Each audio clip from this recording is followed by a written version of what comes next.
Bismillahirrahmanirrahim. Alhamdulillahirabbil alamin wassalatu wassalam ala asyrafil anbiya'i wal mursalin wa ala alihi wa sahbihi ajma'in. Subhanaka la ilma lana illa ma 'allamtana innaka antal alimul hakim. Rabbi shrah li sadri wa yassir li amri wahlul 'uqdatam min lisani yafqahu qawli. Amma ba'd. Alhamdulillah ala nikmatil Islam, alhamdulillah ala nikmatil iman, wa kafa biha min ni'mah. Alhamdulillah, segala puji bagi Allah Subhanahu wa taala yang memberi kita nikmat Islam iman, memberi kita nikmat sehat serta kesempatan untuk mengkaji perkara paling penting di dalam kehidupan kita, yaitu salat. Maha suci Allah taala yang menganugerahkan kepada hambanya salat, perkara salat dan segala sesuatu yang berkaitan dengan salat, di mana kesemuanya adalah perkara-perkara yang menunjukkan berbagai macam bentuk ibadah seorang hamba kepada Allah Subhanahu wa taala. Salat itu adalah ibadah terlengkap. Ada tasyahud di dalamnya, ada syahadat, ada ucapan asyhadu an la ilaha illallah wa anna muhammadar rasulullah, ada bacaan Al-Qur'an, ada puasa, ada zikir, ada segala sesuatu dari perkara-perkara yang menjadi penunjuk dari ibadah seorang hamba. Itu semuanya ditunjukkan oleh Allah Ta'ala di dalam salatnya. Dan sebaik-baik Allah Ta'ala yang memberikan anugerah kepada hambanya, ibadah tertinggi berupa sholat. Sebagaimana kewajibannya adalah kewajiban yang paling afdol, maka kesunahannya pun juga menjadi sesuatu yang paling afdol. Ketika kita belajar ilmunya sholat, maka ilmunya sholat juga merupakan ilmu yang paling mulia untuk dipelajari oleh seorang hamba. Jadi ilmu itu macam-macam derajatnya. Ada kalanya hukumnya wajib belajar, ada kalanya sunnah belajar, ada kalanya makruh belajar, bahkan ada kalanya haram untuk dipelajari. Maka sholat ini adalah salah satu ilmu yang wajib untuk dipelajari oleh seorang hamba dan menjadi ilmu yang nomor satu dari keseluruhan kewajiban-kewajiban tersebut. Kita wajib belajar bab puasa, kita wajib belajar bab zakat, kita wajib belajar haji. Ketika mau berangkat haji, hukumnya juga adalah wajib. Tapi dari kesemua kewajiban-kewajiban tersebut, sholatlah yang menjadi ilmu paling utama. Sholat adalah ilmu paling utama untuk kita pelajari. Jadi istilahnya bisa dikatakan begini, percuma kita mempelajari banyak macam keilmuan kalau ilmunya sholat kita nggak dapat. Bahkan Nabi Muhammad SAW mengatakan salah satu hamba yang paling dibenci sama Allah Ta'ala adalah mereka-mereka yang alimun bi'ulumid dunyawi, mereka-mereka yang faham ilmu dunia tapi nggak faham ilmu akhirat. Jadi sempat kalau belajar yang lain sempat, belajar caranya senam sempat, belajar caranya tutorial hijab sempat, belajar caranya sempat semuanya, mempelajari ilmu-ilmu semua yang berkaitan dengan duniawi sempat. Tapi belajar ngaji, belajar sholat justru malah nggak sempat. Nah, ini salah satu golongan yang paling dibenci oleh Allah Subhanahu wa Ta'ala. Minggu yang lalu kita bahas tentang Fatihah, tentang Fatihah fi shalah, tentang hukum membaca Fatihah di dalam salat. Dan kesemua dari Fatihah tersebut, Fatihah ini adalah bacaan yang wajib dibaca di setiap rakaat dari salat-salat kita. Mau itu salat wajib, mau itu salat sunnah, maka Fatihah di dalamnya hukumnya adalah wajib. Maka dan juga bacaan Fatihah ini seperti yang kemarin kita bahas, harus mura'atu hurufiha, huruf-hurufnya harus dijaga, tasdid-tasdidnya harus dijaga, panjang pendeknya juga harus dijaga, nggak boleh dilebihkan juga nggak boleh dikurangkan. Nggak boleh dilebihkan, nggak boleh dikurangkan. Kalaupun ada perbedaan pendapat di dalam bacaan-bacaan Fatihah, perbedaan pendapat itu pun juga harus ada dasar hukumnya. Semacam lafaz di dalam ayat Maliki Yaumiddin. Maliki yaumiddin. Itu ada yang membaca Maliki yaumiddin. Ya, ada yang membaca pendek, ada yang membaca panjang. Nah, ada yang membaca pendek, ada yang membaca panjang. Maka mau kita membaca Maliki yaumiddin ataupun kita membaca Maliki yaumiddin, maka itu tetap harus lewat ilmu. Oke, lewat guru yang mengajarkan kita tentang bacaan-bacaan tersebut. Jadi harus tahsin. Kalaupun misalkan jenengan nggak mau ngaji Quran, istilahnya belajar ngaji secara keseluruhan, minimal Fatihah ini kita harus ngadep kepada guru untuk membenahi bacaan-bacaan Fatihah kita. Saya itu sudah mondok di Dalwa 6 tahun waktu sebelum berangkat ke Hadramut. 6 tahun saya ngaji di pondok. Berangkat lagi ke Hadramut, di sana ketemu sama salah satu putrinya orang paling alim di Jawa, di Kalimantan Selatan. Jadi saya punya teman, ini putrinya salah satu ulama besar yang ada di Banjarmasin. Beliaunya ini umurnya padahal di bawah saya, umurnya sekitar 14 atau 15 tahun, masih kecil sekali, tapi sudah hafal Al-Quran plus 3 cara baca di dalam qiraah yang lainnya.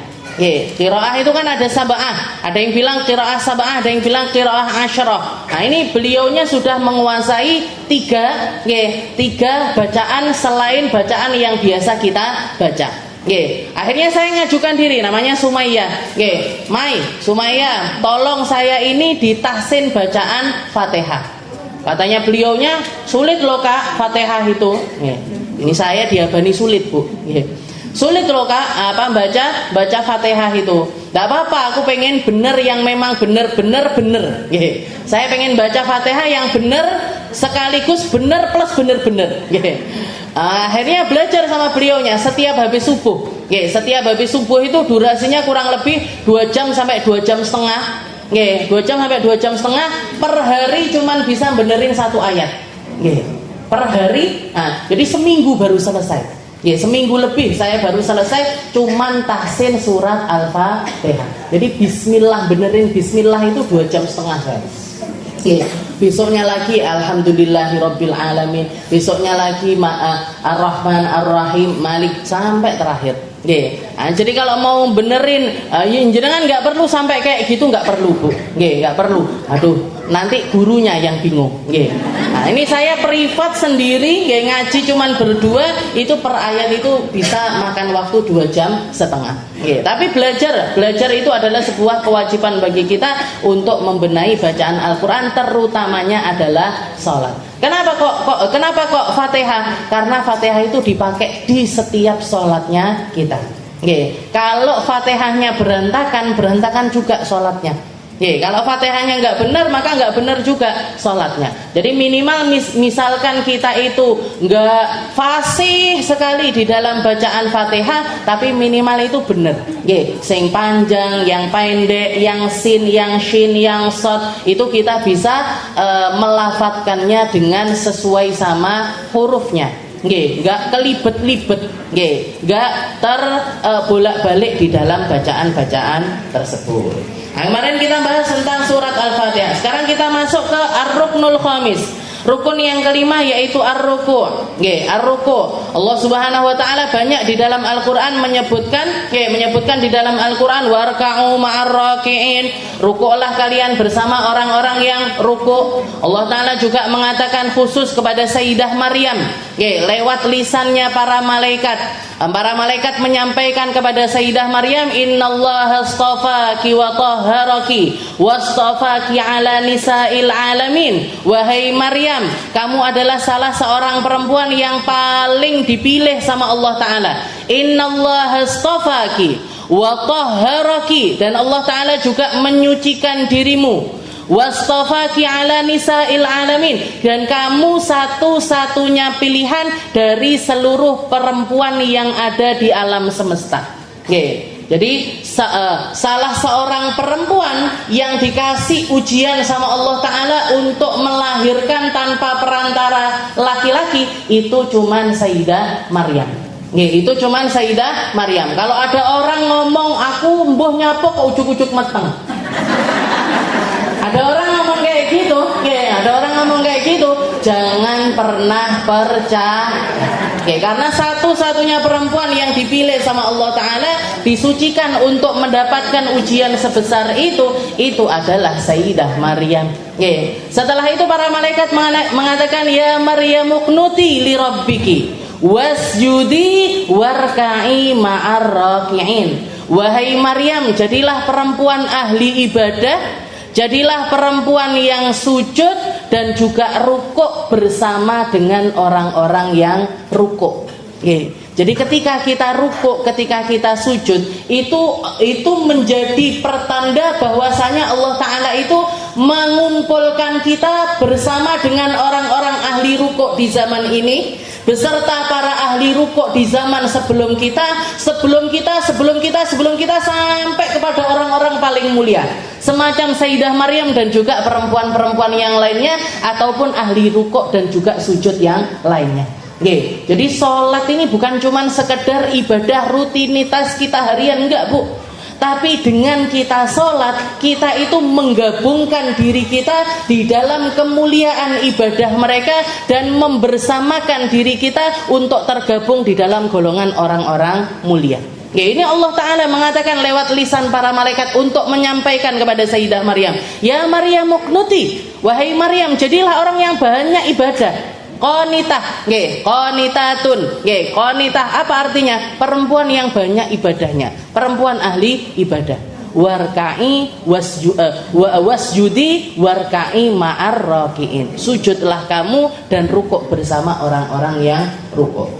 Allah Ta'ala juga mengatakan kepada Nabi Allah Ibrahim serta Nabi Allah Ismail ketika selesai bangun Ka'bah, Allah Ta'ala mengatakan, ya wa antahhira baitiya lit-ta'ifina wal 'akifina war ruk'is sujud. Wahai Ibrahim, wahai Ismail, sekarang setelah bangunan Ka'bahnya sudah jadi, jagalah kebersihan area sekitaran Ka'bah ini untuk siapa? Lit-ta'ifin, untuk dipakai orang-orang tawaf. Wal 'akifin, dipakai orang-orang iktikaf. Waruka'is sujud, untuk dipakai orang-orang yang rukuk serta sujud ibadah kepada Allah Subhanahu wa Ta'ala. Jadi bangunan setelah dibangun itu salah satu tanggung jawab yang harus kita lakukan adalah menjaga kebersihannya. Apalagi masjid, apalagi rumah ibadah, apalagi tempat-tempat yang disucikan. Jadi nggak masalah, misalkan di Ribat Aisyah ada peraturan, ibu-ibu setelah ngaji reseke digowo, jangan ditinggalkan di masjid. Kenapa? Salah satu bentuk syukurnya kita untuk belajar di sini adalah menjaga kebersihan dari tempat. Dan jangan diremehkan, ini nabi-nabinya Allah Ta'ala dapat tugas untuk bagian bersih. Antahhira baitiya lit-ta'ifina wal 'akifina war ruk'is sujud. Jadi rukun kelima dari sholat kita adalah rukuk. Apa itu rukuk? Wahwa lughatan al-inhina. Rukuk itu secara bahasa adalah merendah. At-tadallul, merendahkan diri, menunjukkan penghormatan di hadapan sesuatu yang jauh lebih mulia dibandingkan kita. Makanya sebagian golongan manusia salah satu bentuk penghormatannya dengan menundukkan kepalanya. Orang Indonesia biasanya mari, gitu. Orang Indonesia kan gitu, mari. Kalau orang Jepang sampai bahkan bungkuk sampai seperti kita rukuk, bungkuknya mereka itu. Orang-orang banyak di berbagai negeri yang melakukan penghormatan itu dengan cara rukuk. Nah, ini di dalam salat kita salah satu hal yang harus ada adalah al-inhina. Itu tadi. Jadi secara bahasa adalah merendahkan diri. Wa syar'an, secara syariat apa? Inhinaul musalli bila inhinas bihaitsu tanalu rahatuhu rukbataihi. Yang dimaksud dengan rukuk di dalam sholat kita adalah merendahkan separuh dari anggota badan kita bila inhinas, tanpa mendongakkan kepala, tanpa adanya dongakan kepala. Jadi kalau misalkan bila inhinas itu seperti ini, kita rukuk begini, kita rukuk gini. Nah, kalau inhinas itu gini. Jadi rukuk tapi kepalanya itu ngadep ke depan. Nah, ini nggak sah rukuknya orang kayak gitu. Nggih. Bihaitsu yaj'al rahataihi rukbataihi. Nggih. Cara paling benar di dalam rukuk adalah kita menundukkan badan kita sampai sekiranya telapak tangan kita ini pas ada di lutut kita. Kalau sudah jenengan rukuknya seperti itu, nah itu adalah cara paling sempurna di dalam rukuk. Sambil badannya itu sebisa mungkin diluruskan. Punggungnya itu sebisa mungkin diluruskan. Nabi Muhammad SAW itu orang paling sempurna rukuknya. Orang yang paling sempurna rukuknya sampai semacam apa? Sampai semacam kalau beliau rukuk ditaruh gelas di atasnya, gelasnya nggak jatuh.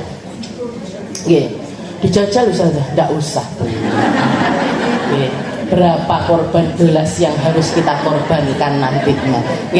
Jadi istilahnya ya pokoknya semacam itu. Nah, rukuk itu yang pasti, rukuk itu adalah menundukkan orang yang sholat itu nundukkan punggungnya dia sampai sekiranya tangannya ini menyentuh lututnya bila inhinas, tanpa dongakan kepala.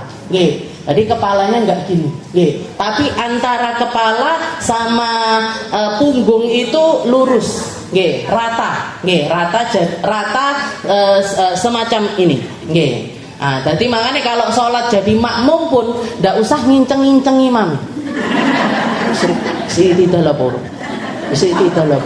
Kenapa? Nggak sah nanti jenengan rukuknya.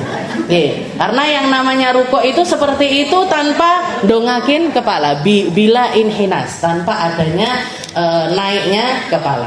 Wa syurutur rukuk sittah.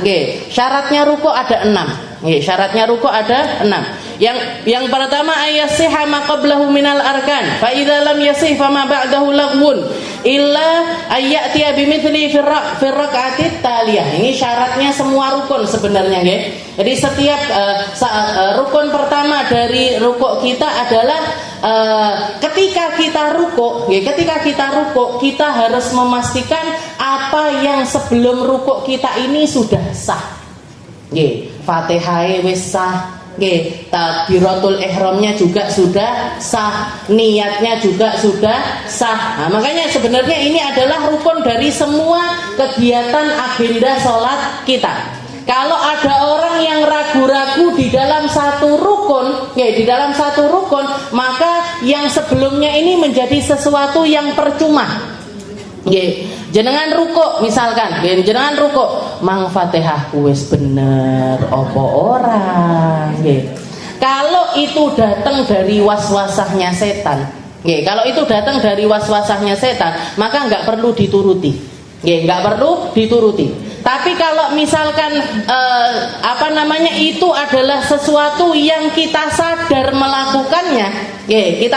melakukannya, maka harus kalaupun kita nggak bisa mengulang karena sudah terlanjur rukuk, maka yang ada di rakaat ini tadi menjadi sesuatu yang nggak terhitung, nanti wajib nambah di rakaat yang setelah rakaat yang terakhir. Kalau kita makmuman sama imam. Kalau kita makmuman sama imam nanti ditunggu sampai selesai sholat, kita nambah 1 rakaat. Misalkan semacam apa? Misalkan jenengan lupa Fatihah, lupa tidak baca Fatihah sama sekali.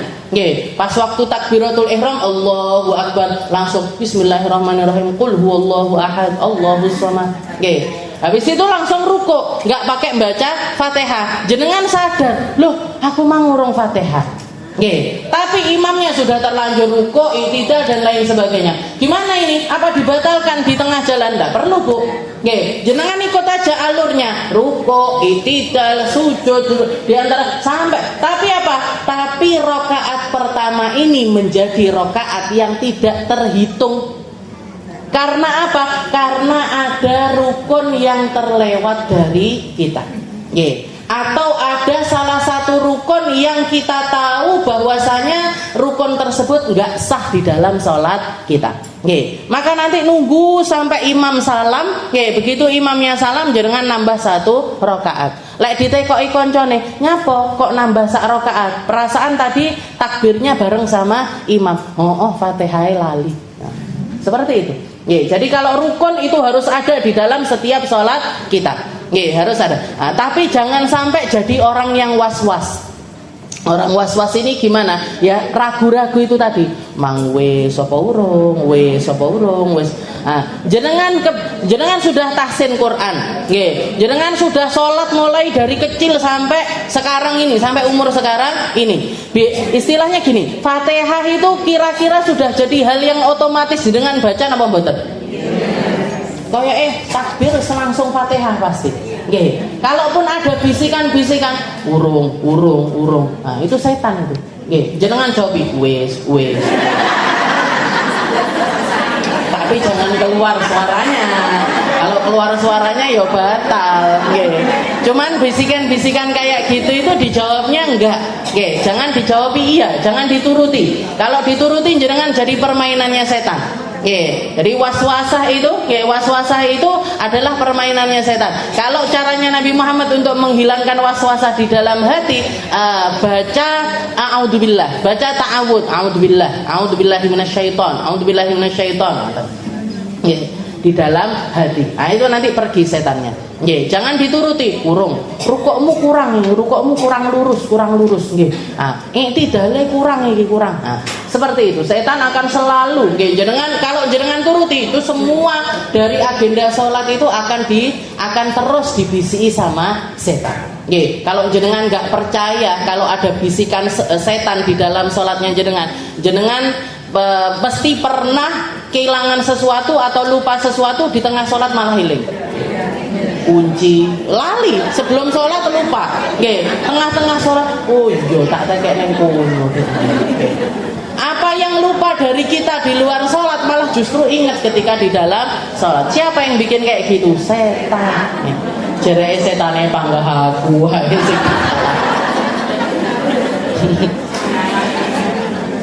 Ayasihha ma qablahu minal arna fa idza lam yasihha ma ba'dahu lakun ila ayati bi mithli fi rak'atit taliyah. Jadi harus ini. Ketika kita rukuk kita harus yakin yang sebelum rukuk ini sah. Ketika kita i'tidal kita harus yakin dari rukuk sampai sebelumnya itu sah. Ketika kita sujud yang sebelumnya itu juga sah. Tasyahud duduk di antara dua sujud yang sebelumnya juga sah. Nah, itu menjadi rukun dari setiap sholat kita. Syarat dari setiap rukun sholat kita.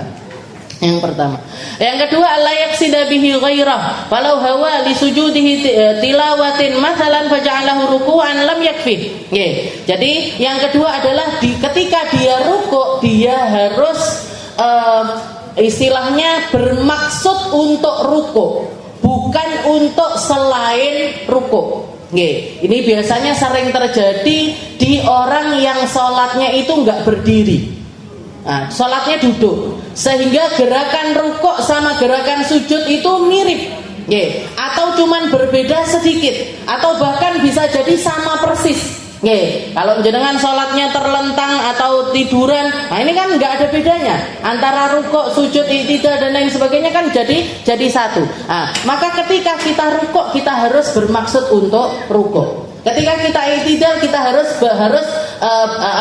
bermaksud untuk i'tidal. Harus bermaksud untuk falau hawa li sujudihi tilawatin masalan, kalau misalkan dia itu turun untuk sujud, padahal belum rukuk atau istilahnya dia itu belum rukuk tapi niatnya turun itu untuk sujud, faja'alahu ruku'an, setelah itu tengah-tengah sujud itu wes kan podo gerakannya, wes tak dadekne rukuk ae lah ini. Nah, gimana ini? Lam yakfihi. Enggak sah. Rukuknya itu tadi enggak sah, sujudnya dia juga belum sah. Kenapa? Karena ketika dia sujud itu belum waktunya sujud, harusnya adalah waktunya rukuk, tapi ketika dia rukuk dia tidak bermaksud untuk rukuk. Ketika dia rukuk dia tidak bermaksud untuk rukuk. Maka harus ketika kita rukuk ini kita memang maksudnya adalah untuk rukuk. Walam yadur idza qasada rukuk ma'a ghairi. Setelah itu yang ketiga ayat ma'inna fi. Harus ada tumakninah. Di dalam rukuk itu harus ada tumakninah. Kalau di dalam sujud itu para ulama tumakninah itu semacam apa sih? Semacam Ketika kita itu sudah ada di posisi yang dimaksud, seluruh anggota tubuh kita ini sudah terdiam, ada masa sekadar kita membaca tasbih di dalamnya. Jadi tangan sudah nempel di lutut semuanya. Kepala kita sudah merunduk, punggung kita sudah kita setarakan dengan kepala. Nah, setelah itu kita diam di dalam posisi tersebut minimal sekadar orang yang bertasbih. Subhanallah. Subhanallah itu minimalnya tumakninah. Minimalnya tumakninah adalah membaca subhanallah sekali atau setara dengan waktu tersebut. Paling baiknya apa? Paling baiknya ya minimal kita baca 3 kali. Dalam posisi semuanya sudah terdiam. Duruk bukan pas ngeten subhanallah, subhanallah, subhanallah. Pas jadi masih mau turun itu, baru mau turun ke rukuk, Allah subhanallah. Nah itu nggak sah tumakninahnya. Harus ketika kita sudah benar-benar sudah seperti ini, benar-benar sudah rukuk, itu ada waktu sekadar kita membaca tasbih. Ada kadar sekadar kita membaca tasbih. Nabi Muhammad SAW mengatakan, idza qama ahadukum ila shalah. Katanya Nabi, idza qama ahadukum ila shalah, kalau kalian mau berangkat salat, fayusbighul wudu, hendaknya kalian meratakan basuhan wudu kalian. Hendaknya kalian meratakan basuhan wudu kalian. Tsumma yastaqbilul qiblah, setelah itu menghadap kiblat. Tsumma yukabbir, setelah itu bertakbir. Tsumma yaqra bima tayassar minal Qur'an, setelah itu membaca sebagian dari ayat-ayat Al-Qur'an, Fatihah dan juga surat. Setelah itu tsumma liyarka hatta yatma'inna raki'an. Setelah itu rukuklah kamu sampai kamu tumakninah di dalam rukuk. Tsumma liyakum wal ya'tadil qaiman. Setelah itu berdirilah sekiranya kalian berdiri ini sudah tegak. Tsumma liyasjud, kemudian sujudlah hatta yatma'inna sajidan, sampai kalian sujud itu juga tumakninah di dalamnya. Tsumma liyaf'al dzalika fis sholati kullah, dan ulangi itu di setiap rakaat salat kalian. Ini menunjukkan kalau tumakninah di dalam hal tersebut itu adalah sesuatu yang wajib. Nabi Muhammad SAW juga mengatakan aswa'un nas, aswa'un nas sariqatan alladzi yasriq fi salatih. Paling buruknya pencuri adalah para pencuri salat. Paling buruknya pencuri adalah para pencuri salat. Katanya para sahabat, wa kaifa dzalik ya Rasul? Kok bisa gitu ya Rasul? Emangnya bisa ada orang lagi salat itu mencuri? Katanya Nabi Muhammad, bisa. Mereka adalah alladzi lam yatim ruku'uha wala sujuduha. Mereka yang tidak menyempurnakan rukuk dan juga sujudnya. Merekalah para pencuri salat. Para pencuri sholat. Jadi haknya rukuk nggak dikasihkan, haknya sujud juga nggak diberikan. Nah ini jadi biasanya terjadi di orang-orang yang sholatnya terlalu terburu-buru. Niku terawih 15 menit niku, apa terawih 10 menit itu, nah ini nggak kira tumakninah niku. Rukuknya, sujudnya nggak kira tumakninah. Dan orang ketika sholatnya nggak tumakninah, nggak sah sholatnya. Enggak sah sholatnya ketika tidak tumakninah. Ayat ma'inna fih, harus tumakninah di dalamnya. Yang keempat, antakuna tumakninah fihi yaqinan. Bahkan diulangi lagi, tumakninahnya ini juga harus sampai ke tingkat yakin. Jadi syarat yang keempat, antakuna tumakninah fihi yaqinan, ay mutaakkidan minha. Falau syakka halit ma'anna amla falau yasih. Kalau dia ragu-ragu iki tumakninah apa ndak sah salatnya. Kalau dia dari ketika sholat itu aku mau tumakninah apa durung, ndak yakin, maka nggak sah juga sholatnya. Makanya ketika kita tumakninah harus yakin tumakninah, tidak tumakninah harus yakin tumakninah. Yang kelima, ayyan haniya bihaitsu tanalu rahatahu rukbatayhi wa illam yadhhuma bil fi'l. Nggih. Jadi setelah itu yang kelima adalah dia merunduk sekiranya kedua tangannya ini sudah megang kedua lututnya. Nggih. Wa illam yadhahuma bil fi'il, walaupun misalkan dia tidak melakukan hal tersebut dengan fi'ilnya, dengan pekerjaannya. Maksudnya gini, misalkan ada orang maaf tangannya nggak ada, nggak punya tangan, nggak punya telapak tangan yang bisa nempel di lutut, maka dia cukup merunduk, sekiranya kalau misalkan dia punya tangan normal ini akan mencapai lututnya, atau ada orang normal, tapi rukuknya dia milih untuk semacam ini, Allahu Akbar, tangannya nggak ditekek di sini, tapi dia pengen begini. Gimana hukum rukuknya? Sah. Hukum rukuknya sah. Karena meletakkan tangan ke lutut itu bukan termasuk kewajiban di dalam rukuk. Cuman paling afdolnya adalah gerakan yang semacam itu. Tapi kalaupun misalkan enggak apa-apa, Bu. Enggak apa-apa. Jadi misalkan rukuk tangannya digantungkan begitu, enggak masalah. Nah, itu adalah syarat yang kelima. Yang keenam, ayyakuna bi ghairi inhinasa. Seperti yang tadi kita bahas di dalam penjelasan secara syariat juga termasuk syaratnya rukuk adalah bila inhinas. Kepalanya tidak mendongak ke atas. Nggih. Wal inhinas ayyuta'ti'a ajizatahu wa yarfa' rasahu wa yuqaddim sadrahu wa huwa haram. Nah, ini hukumnya adalah haram. Kalau orang rukuk pakai inhinas itu hukumnya adalah haram. Setelah itu rukun yang keenam al-i'tidal. Al-i'tidal, apa itu i'tidal? I'tidal itu adalah bangkit dari rukuk. Bangkitnya seseorang dari rukuk. Wa huwa lughatan al-istiwa wal istiqamah. Secara bahasa, kalau i'tidal ini artinya adalah al-istiwa, bangkit wal istiqamah, dan juga tegak.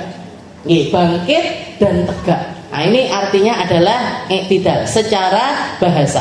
Secara syariat, audul musalli ila makana alaihi qabla ruku'ih. Secara syariat yang dimaksud rukuk adalah audul musalli, kembalinya orang yang sholat ila makana alaihi qabla ruku'ih, ke keadaan sebelum dia itu rukuk. Kembali dari keadaan sebelum dia itu rukuk. Kalau sebelum rukuk berdiri ya berdiri, kalau sebelum rukuk duduk ya duduk, kalau sebelum rukuk ngeletak ya ngeletak berarti. Jadi i'tidal itu adalah kembalinya seseorang dari gerakan rukuk ke gerakan asal sebelum dia itu rukuk. Wa huwa ruknun qasir. Dan para ulama mengatakan yang namanya i'tidal ini termasuk di dalam kategori rukun qasirah, rukun yang pendek. Rukun yang pendek. Syuri'a lil fasl bainar ruku' was sujud. Disyariatkan untuk menjadi penyelah atau pembatas antara rukuk sama sujud. Wa kadzalikal julus bainas sajdatain. Sebagaimana juga duduk di antara dua sujud disyariatkan untuk menjadi fasl, untuk menjadi pemisah antara rukuk pertama dengan rukuk yang kedua. Jadi i'tidal itu pemisah antara rukuk sama sujud. Karena ketika orang rukuk, berngono langsung dilujur mara sujud. Ini kan juga menjadi sesuatu yang kurang di dalam keindahannya, kurang juga di dalam penataannya. Makanya disyariatkanlah yang adanya i'tidal itu tadi. Jadi dan Rasulullah setiap kali rukuk mesti bangkit lagi untuk i'tidal. Dan para ulama mengatakan yang namanya i'tidal ini termasuk di dalam rukun qasirah, rukun yang pendek. Sekiranya apa? Pendeknya itu seberapa? Pendeknya itu sekiranya enggak boleh lebih panjang daripada berdiri. Jadi i'tidal itu enggak boleh lebih panjang daripada ketika kita berdiri. Makanya ketika ada salah seorang sahabat yang makmuman sama Nabi Muhammad Sallallahu Alaihi Wasallam, bangun malam, tengah malam Nabi Muhammad sholat. Dan memang sudah masyhur Rasulullah itu kalau sudah bangun malam itu nggak tergoda dengan apapun, bahkan sama istrinya pun nggak tergoda Nabi. Rasulullah itu punya istri cantik namanya Sayyidah Aisyah, gitu, terkenal kecantikannya, terkenal kulitnya yang putih kemerah-merahan. Sayyidah Aisyah itu cerita Rasulullah itu beberapa, kalau misalkan pas harinya nginep di rumah saya, seringkali beliau itu minta izin sama Sayyidah Aisyah, wahai Aisyah, ala antuhal, kamu boleh, saya minta izin, boleh nggak misalkan saya malam ini saya habiskan untuk melaksanakan sholat. Maka diizinkan sama Sayyidah Aisyah. Rasulullah wudhu, setelah itu sholat. Ketika sholat itu dikatakan Sayyidah Aisyah ini karena hafal, sholatnya Nabi Muhammad itu semua gerakannya panjang, semua gerakannya panjang, dan rumahnya Nabi itu rumah yang nggak terlalu lebar. Katanya Sayyidah Aisyah, kalau Rasulullah lagi berdiri, saya duduk di hadapannya Nabi, sikilku tak gelujur nih. Nanti kalau beliau sujud, kakiku tak tarik. Nanti beliau berdiri lagi, tak gelujur nih. Kenapa? Karena sholatnya beliau itu selalu sangat panjang. Para sahabat, ada salah seorang sahabat yang lain yang istilahnya menjelaskan secara lebih terperinci. Rasulullah itu pernah sholat berdiri. Sholat berdiri setelah baca Fatihah, yang dibaca itu kurang lebih 7 juz dari Al-Quran. Jadi Al-Baqarah, Al-Imran, An-Nisa, Al-Maidah, 4 surat. Al-Baqarah tok itu loh Bu, 2 juz lebih. Al-Baqarah aja kan 2 juz lebih. Jadi 4 surat ini dibaca di dalam berdirinya Nabi Muhammad Sallallahu Alaihi Wasallam. Setelah itu beliau rukuk. Para sahabat tersebut mengatakan rukuknya Nabi sama berdirinya Nabi mirip. Rukuknya Nabi sama berdirinya mirip, iktidalnya sama rukuknya mirip, sujudnya sama iktidalnya mirip. Mirip dalam hal apa? Mirip dalam hal durasi. Berarti kan dawa. Rukuke dawa, iktidale dawa, sujude dawa. Jenengan mikir netok ngelu bisa.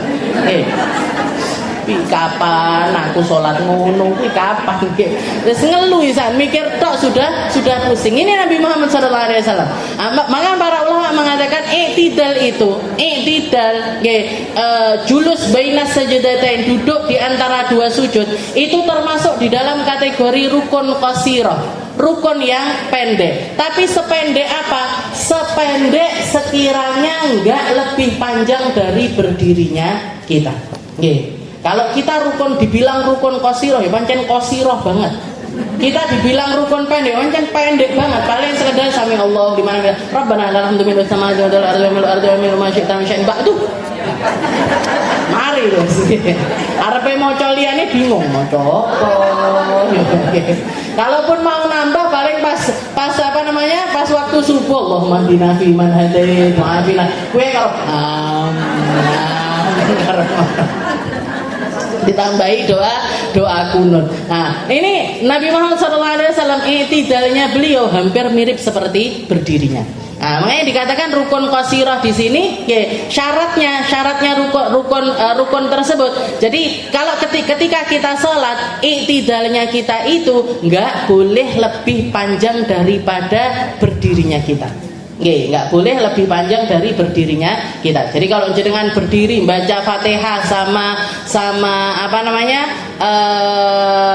napa langganane jenengan Al-Ikhlas, Qul huwallahu ahad, Qul huwallahu ahad, ya berdirinya ya iktidalnya ya sekedar itu. Iktidalnya ya sekedar itu. Kalau jenengan bacanya Al-Baqarah mau jenengan tambahi, aku milik ketika iktidal mau tak tambahi donga sing akeh, nah boleh silahkan. Mau setelah Allahumma hdina fi mau ditambahi doa kunut, mau ditambahi doa kunut nazilah, mau ditambahi tasbih, mau ditambahi, terserah. Nabi Muhammad SAW itu ketika sholat, pernah beliau itu ketika sholat, ketika berdiri dari rukuk itu mengucap sami Allahu liman hamidah. Di makmumnya Nabi, salah satu makmumnya Nabi ada A'rabi, ada orang Arab Badui. Ada salah seorang Arab Badui yang ikut sholat di masjidnya Nabi, dan dia itu jarang-jarang memang sholat di masjidnya Nabi karena rumahnya itu jauh. Ketika Rasulullah mengucap sami Allahu liman hamidah, maka laki-laki tersebut mengatakan Rabbana lakal hamd. Rabbana lakal hamdu mil'us samawati wa mil'ul ardi wa mil'u ma syi'ta min syai'in ba'du.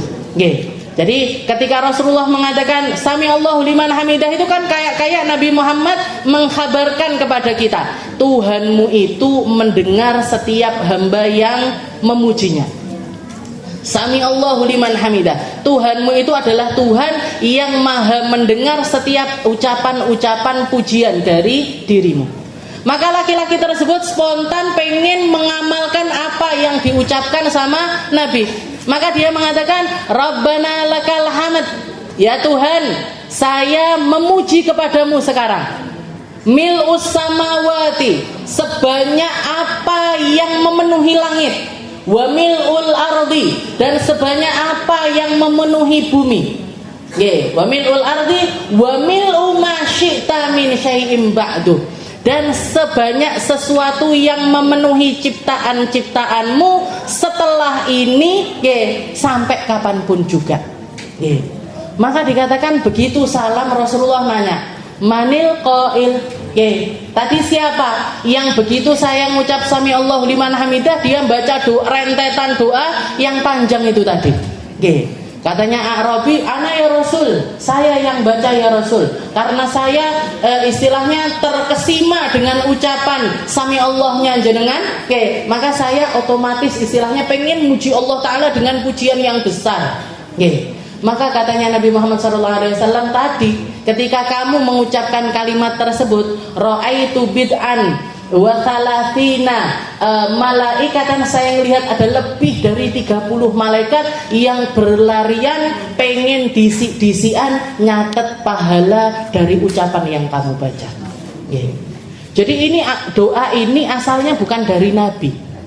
Doa ini bukan sesuatu yang pertama kali mengamalkannya Nabi Muhammad, itu bukan, tapi diikrari sama Nabi. Sama Nabi Muhammad disetujui, sama Nabi Muhammad dianggap itu adalah sesuatu yang baik, maka boleh untuk kita amalkan. Makanya ketika jenengan saya sami Allah, setelah sami Allah itu bacaannya bukan itu saja, bukan Rabbana lakal hamdu, Rabbana ada Rabbana lakal hamd, ada Rabbana hamdan katsiran thayyiban mubarakan fi, ada macam-macam bacaan ketika orang i'tidal. Nah, itu semuanya ada riwayat-riwayatnya dan semuanya boleh diamalkan. Semuanya boleh diamalkan. Cuman perbedaan pendapat di dalamnya itu cuman kalau di madhabnya Imam Syafi'i, ketika kita sholat berjamaah yang mengucap sami Allahu liman hamidah itu cukup imamnya. Makmumnya baca doanya Rabbana lakal hamd, atau hamdan katsiran thayyiban mubarakan fi. Jadi kita sebagai makmum cuman tinggal jawabi apa yang diucapkan imam.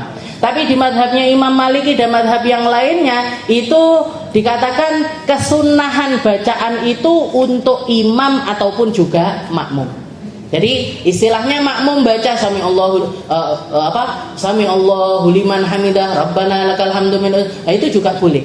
Jadi imamnya baca sami Allah, makmumnya juga membaca sami Allah, diteruskan dengan pujian tersebut. Kalau madhabnya Imam Syafi'i, imamnya tok yang sunnah untuk sami Allah, makmumnya jawabi Rabbana lakal hamd. Seperti itu. Jadi wakadzalikal julus baina sajadah wa syurutul i'tidal sittah. Juga syaratnya i'tidal ini juga ada 6. Ayasih ma qablahu, sama seperti yang sebelumnya. Ya, ketika kita i'tidal kita harus memastikan yang sebelumnya i'tidal itu harus sah. Rukuknya harus dipastikan tumanina. Yang kedua Allah yaksid bihi ghairah. Ketika kita i'tidal juga kita tidak bermaksud untuk sesuatu yang lain. Kalau tidak bermaksud untuk i'tidal maka tidak menjadi i'tidal. Atau ketika kita sholat yang memang syariatnya itu setelah rukuk nggak langsung i'tidal. Kayak apa? Kayak semacam sholat gerhana. Nanti jangan sholat gerhana.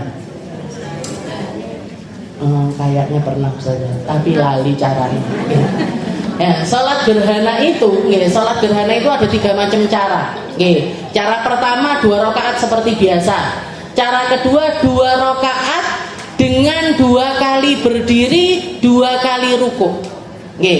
Jadi 2 rakaat, tapi di setiap rakaatnya itu ada 2 kali berdiri, ada 2 kali ruku. Jadi gimana? Begitu takbiratul ihram, saya niat sholat gerhana bulan misalkan, Allahu Akbar, Fatihah.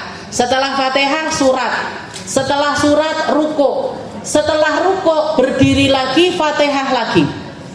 Setelah Fatihah surat lagi. Setelah itu ruku baru iktidal. Rukuknya 2, berdirinya 2, iktidalnya 1.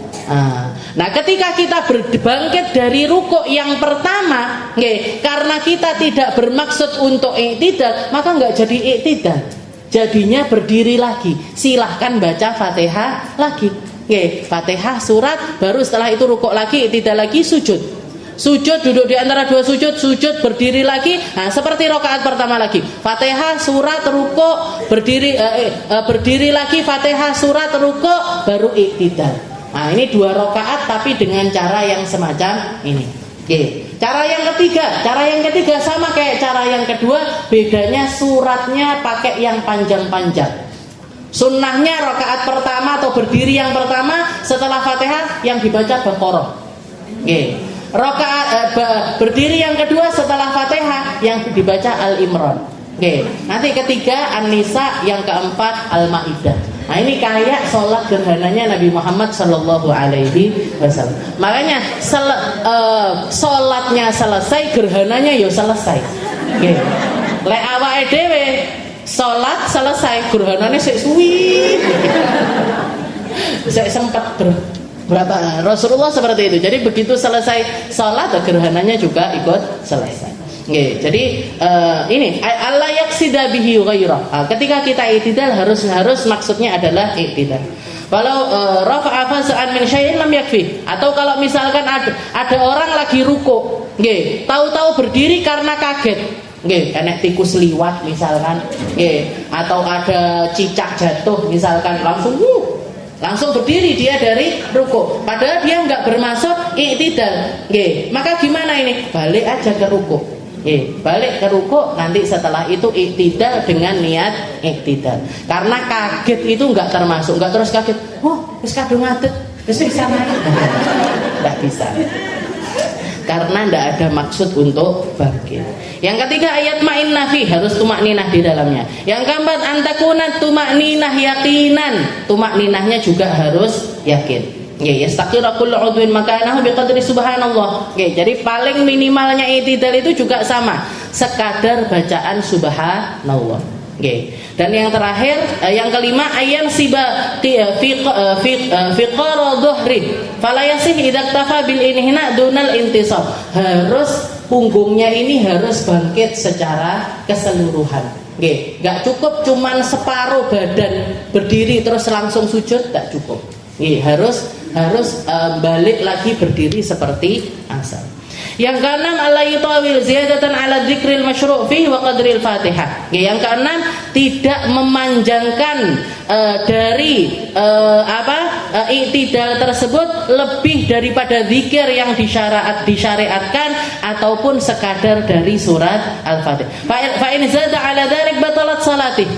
Kalau dia lebih daripada itu, lebih panjang daripada itu i'tidalnya, maka batal salatnya. Illa i'tidalur rakaatil akhirah fala yadur tatwiluhu li'annahu mahallul qunut fil jumlah. Kecuali di rakaat yang terakhir dari salat itu boleh dipanjangkan lebih daripada yang disyariatkan, karena biasanya di situ ada tambahan syariat lain, yaitu berupa doa kunut.